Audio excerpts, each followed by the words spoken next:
فبويا سيري كعب كري مالكا رضاي خواي لبيت وعلى الثلاثة الذين خلفوا ككاتب بيغمبر عليه الصلاة والسلام لما عركي تبوك قراوة هم منافقة كانت بردسان هريكي سيوني كان خوات والله من على كم نخوش بوي بيغمبري خواو ايتو والله من كم كس دناي نبو والله من اسفا كم حاضر نبو نازانم شيكي عذري كاوردو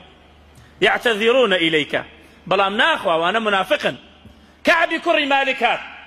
فرمو يا كعب بوشي دواكوتي فرمو يا بيغمبري خوا اگر كسيكي تربو ايا امتواني خوم لي رزقار بكم شو كمن فصاحته قسم زور هيا بلام اگر درويا برامبر بتو بكم وتولم رازي بي أترسم خواهي قولون مهربان آية بسردا بقريو بخسارة من دبم لدنيا وقيامتها بلام أي بيغمبري خواه أما الراسية كيتي فرموي برو كرويج كسكاركي هاتن دوري كعبي كري مالي كاندا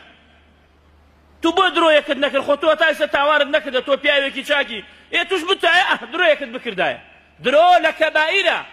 قال كعبي كري مالك فرميت فوالله ما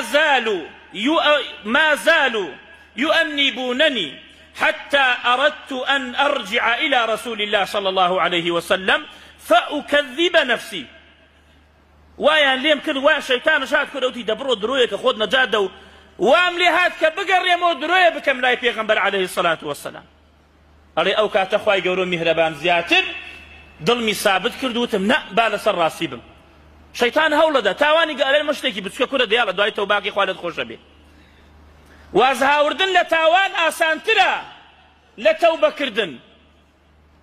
وازهاوردن لتاوان آسانترا لوي تاوان بكي ودواي توبة بكي